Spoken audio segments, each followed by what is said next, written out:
카지노에 가면 여러분들은 가실 일 없겠지만 카지노에 가면 세 가지가 없다고 하죠. 카지노에 가면 창문이 없고 거울이 없고 시계가 없답니다. 카지노 안에 있는 사람들이 도박에만 몰두하도록, 다른 데 신경 안 쓰도록 이 세 가지가 없다고 합니다. 창문이 없으면 날이 새는 줄 모르겠죠. 또 창문이 없으면 도박장 안에 있는 사람들만 보이니까 내 눈에 보이는 사람들은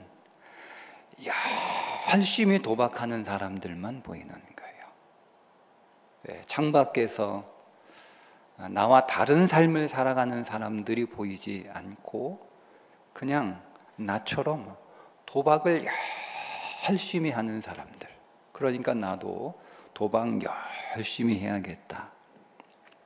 그래서 도박하는 것에 대해서 죄책감이 들지 않습니다. 다들 그렇게 살아가니까. 거울이 없으면 초췌한 자기 모습을 볼 수 없겠죠. 도박하느라 망가진 자기 얼굴이 안 보이겠죠.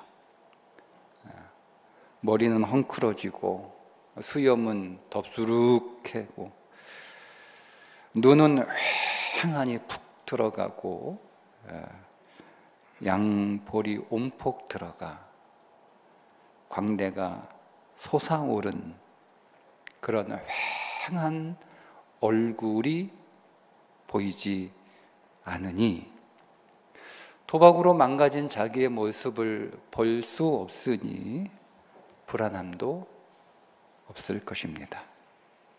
시계가 없으면 시간 가는 줄 모르죠. 시간의 감각이 없어져서 내가 얼마나 오랫동안 도박을 했는지, 그러니까 며칠 몇 날을 도박을 하면서도 마치 얼마 안 한 것처럼, 잠깐밖에 하지 않은 것처럼 그런 착각에 빠져서 초도함도 없고 내가 이렇게 이만큼 했으니까 그만해야겠다라고 하는 그런 마음도 들지 않을 것입니다. 여러분, 오늘 우리의 인생에도 이 세 가지가 없으면, 우리 인생에 창문이 없고 거울이 없고 시계가 없으면 오늘 우리도 이 귀한 인생을 낭비하며 헛되게 탕진할 수밖에 없습니다. 오늘 본문의 탕자가 바로 그런 사람은 아닐까? 어쩌면 이 탕자의 인생 안에도 이 세 가지, 창문과 거울과 시계가 없었던 것은 아닐까? 오늘 우리의 인생이 카지노가 되지 않으려면 첫 번째, 창문이 있어야 됩니다. 창문은 바깥 세상을 보는 눈입니다. 자기 세계 속에만 갇혀 있는 사람, 우분한 개구리라고 부르죠.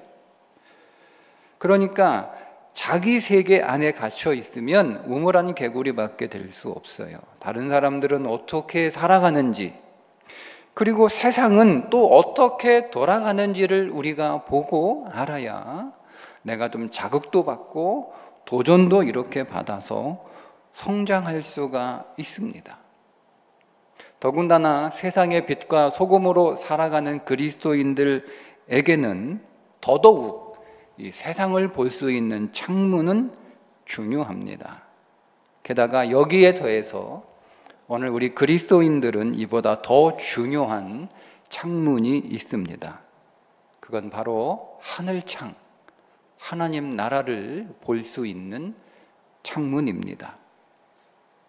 이 창문을 통해서 우리가 하나님 나라를 볼 수 있어야 오늘 우리의 인생 헛되이 살지 않을 수 있습니다.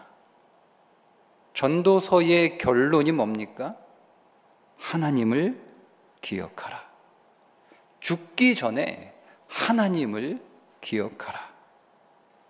육은 땅으로 돌아가지만 영은 하나님 나라로 돌아가기 때문에 우리가 돌아갈 하나님의 나라가 분명히 있음을 깨달으라는 말씀, 이게 전도서의 결론입니다. 그런데 그것도 너무 늦지 않도록 젊어서 청년의 때에 일찍 이 사실을 깨달으라고 말씀하고 있습니다.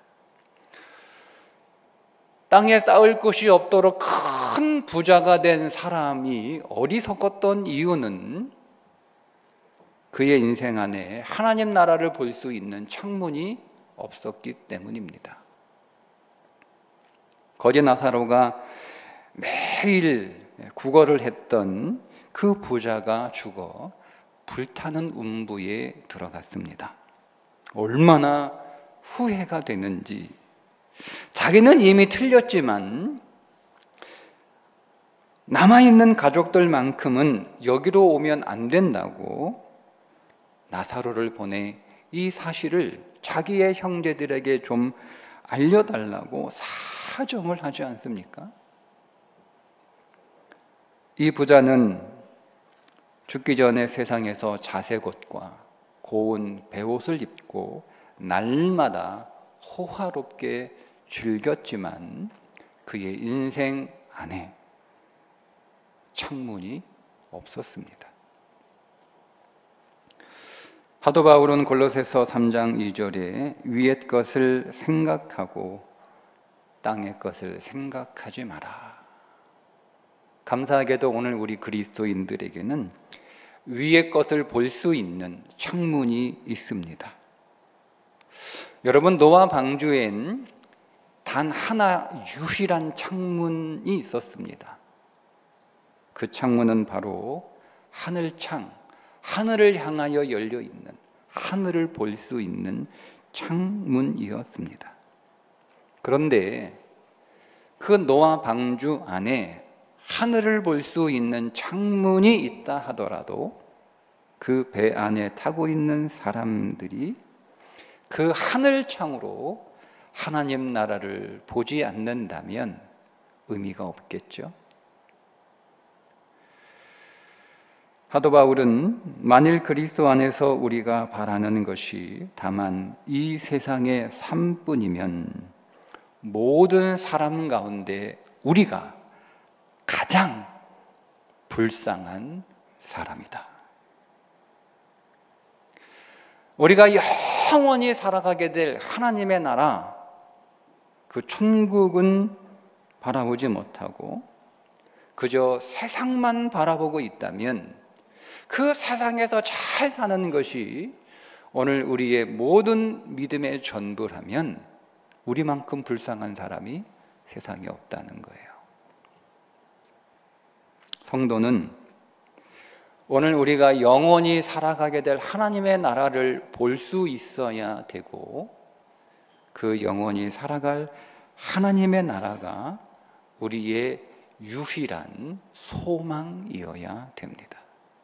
그래서 우리 인생이 카지노가 되지 않으려면 창문이 있어야 됩니다. 두 번째, 거울이 있어야 됩니다. 거울은 자기를 보는 눈입니다. 오늘 아침 옷장에서 교회 갈 입을 좋은 옷을 오늘 이거 입으면 참 멋지겠다. 그렇게 이렇게 꺼내 입었어도 정말 내가 생각한 대로 이 옷이 잘 어울리는지, 오늘 이 옷을 입으면 내가 참 멋이 있는지를 거울 앞에 서 봐야 알 수가 있죠. 생각과는 다르게 잘 어울릴 거라고 생각했던 그 옷이 안 어울릴 수도 있습니다. 성도에게 있어서 거울은 성경입니다. 야고보 사도가 말씀을 거울로 비유하고 있습니다.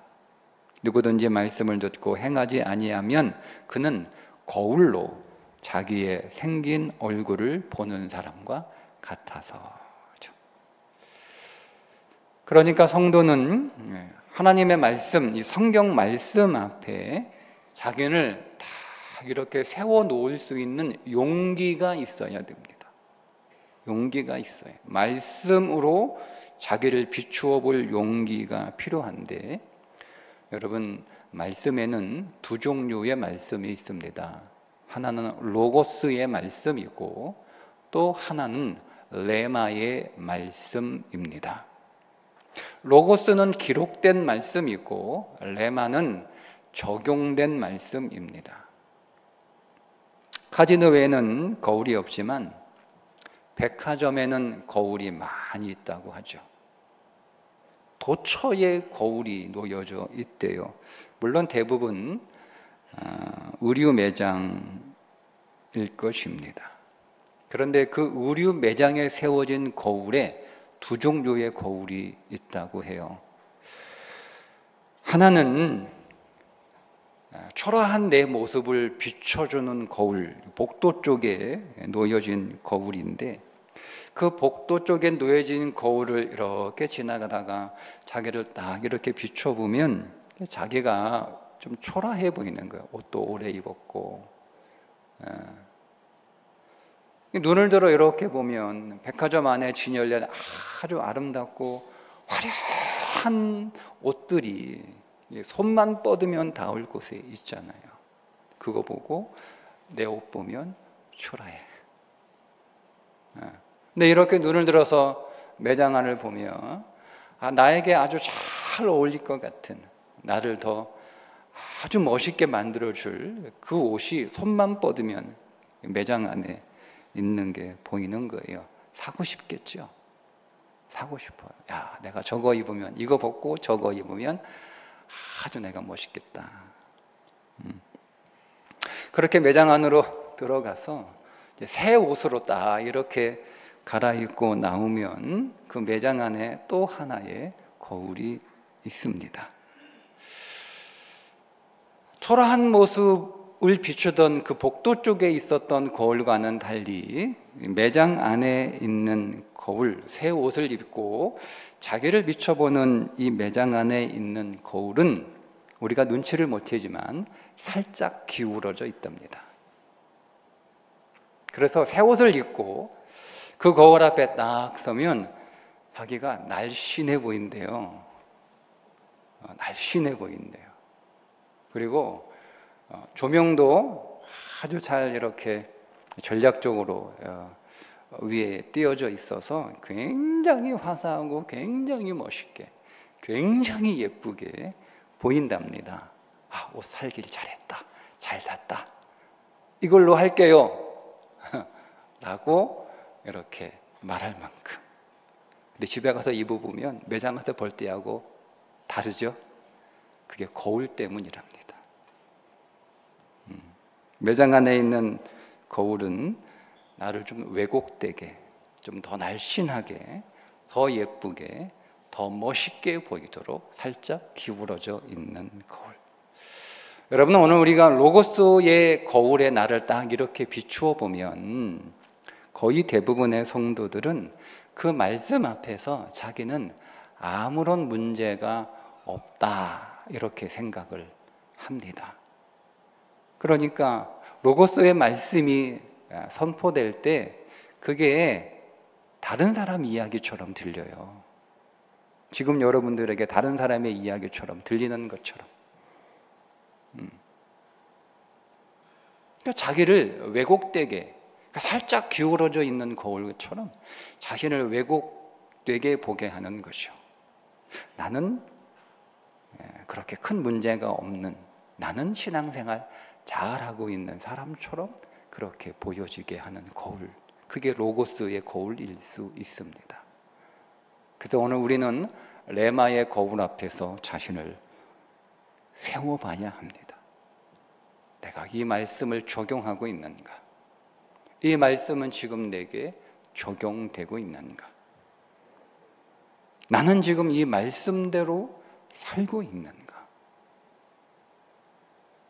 그때 오늘 우리는 왜곡 없이 자신을 아주 정직하게 볼 수가 있습니다. 세 번째, 시계가 있어야 됩니다.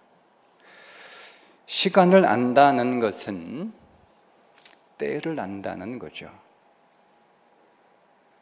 범사에 기한이 있고 천하만사가 다 때가 있다는 전도서의 말씀처럼 우리의 인생에는 다 때가 있습니다. 자식의 때가 있습니다. 자식의 때로 살아갈 때 우리가 부모님 앞에서 자식 노릇하는 것이 힘들지만 사실은 그 때가 가장 아름다운 때입니다. 부모의 때도 있습니다.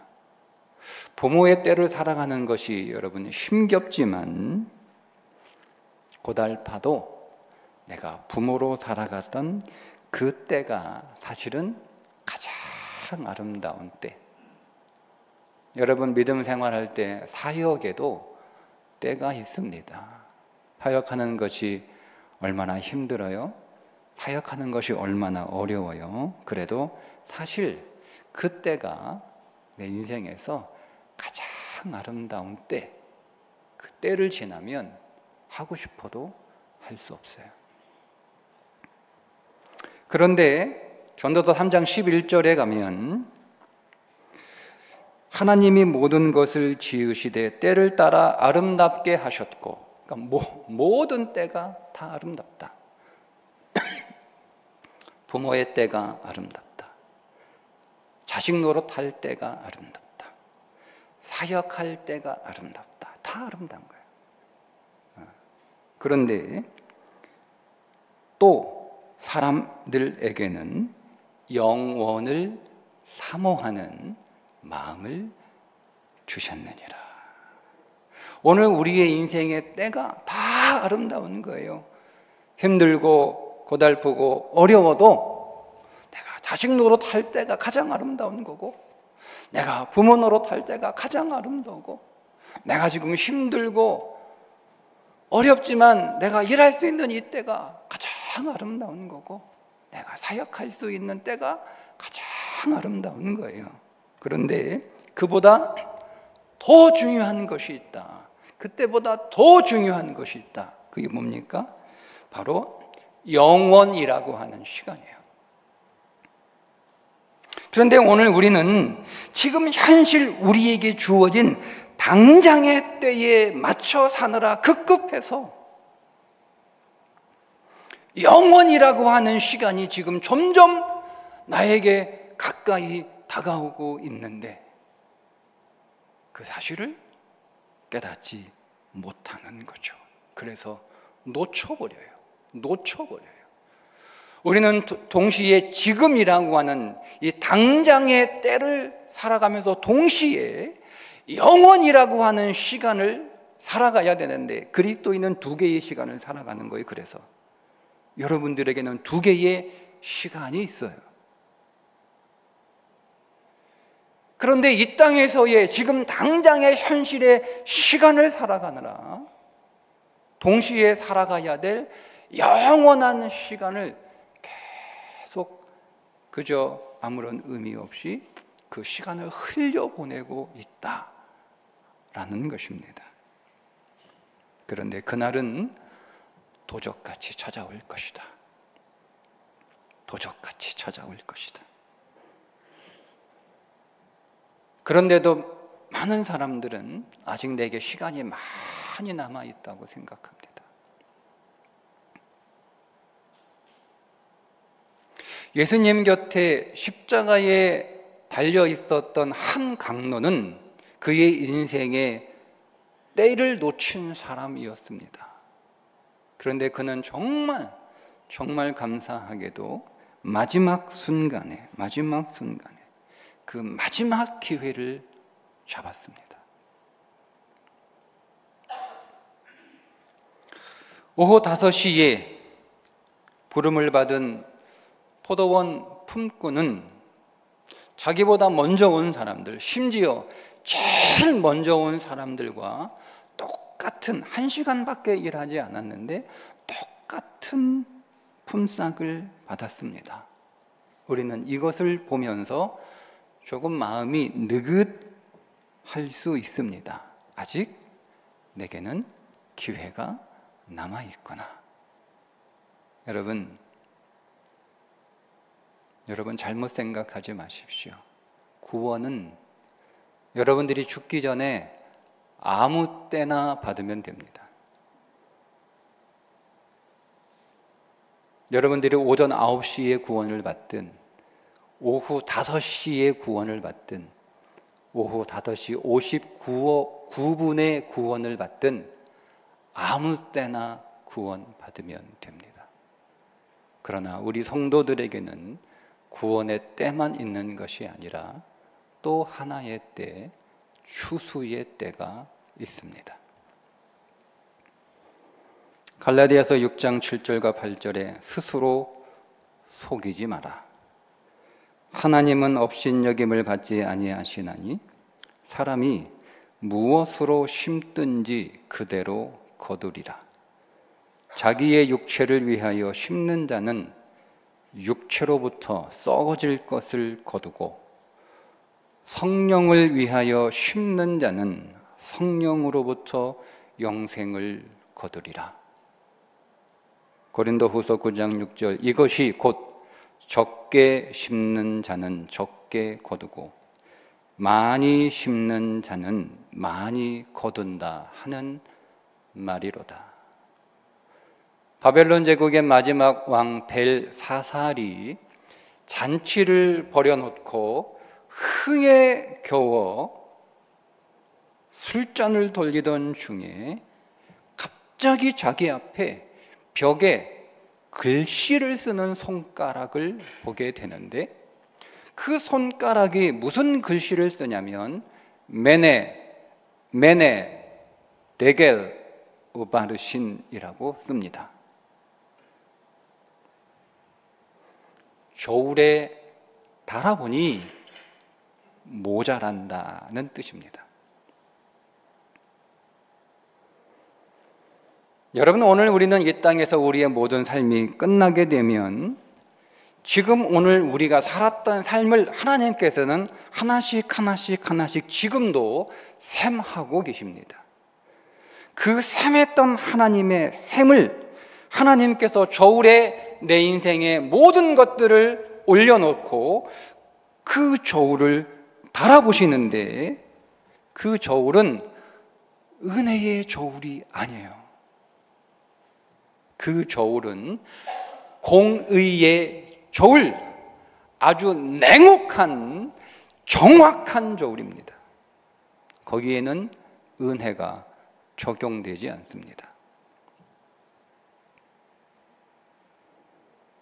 글자를 해석한 다니엘에게 왕이 높은 지위와 재물을 주겠다고 제안하지만 다니엘은 다른 사람한테나 주세요.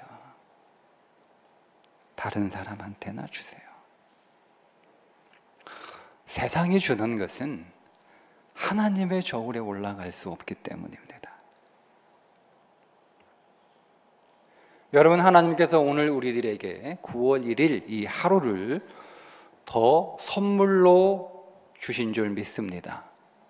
오늘 이 하루는 하나님께서 여러분들에게 주신 선물입니다. 왜 주셨습니까?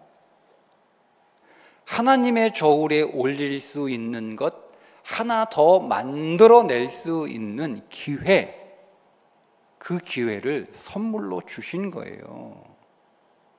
우리 지금 갈 수도 있어요. 우리가 여기서 무슨 대단한 일을 한다고 오늘 우리가 하루를 더 살아야 될 이유가 있습니까? 우리가 뭘 해야 할 위대한 일이 있어서 오늘 우리가 하루를 더 살아야 할 이유가 있는 게 아니에요. 하나님이 내게 이 하루를 더 선물로 주신 거예요. 내가 하루 더 내 인생을 셈하여 네 인생의 저울에 올려놓을 수 있는 것을 하루 더 만들 수 있는 기회를 하나님이 우리에게 주신 것이니 은혜요, 감사요. 이 하루가 선물인 줄 믿습니다. 그래서 오늘 우리는 이 하루를 감사하며 하나님의 그 공평하고 공정한 조을 위에 올려놓을 것을 하나 더 만드는 그런 여러분 믿음의 삶을 살아야 하는 거죠. 시험장에 시험을 보러 들어간 수험생에게 꼭 준비해야 될 준비물이 시계입니다. 시험장에선 내가 시험을 보는 시간 동안 그 시간을 잘 분배할 줄 아는 것도 실력이고 지혜입니다. 시간이 얼마 남았는가, 남은 시간이 얼마인가 시계를 보면서 문제 풀이의 우선순위를 정하는 거죠. 시간은 다 돼가는데 안 풀리는 문제, 지금 1번이 안 풀려. 그냥 시간은 다 돼가는데 그 1번 안 풀리는 1번 문제 가지고 끝까지 여러분 그거 씨름하는 수험생이 있다면 그는 어리석은 자예요. 먼저 풀 수 있는 문제부터 빨리 풀어야죠. 빨리 풀어요. 시간은 지금 흘러가고 있는데 먼저 풀 수 있는 문제부터 빨리 풀고, 그리고 나서 시간이 좀 남았다면 그제서야 못 푸는 문제 그때 씨름해도 됩니다. 그래서 시계가 필요합니다. 내게 남아있는 시간이 얼마인가. 도숙자라는 말이 있습니다.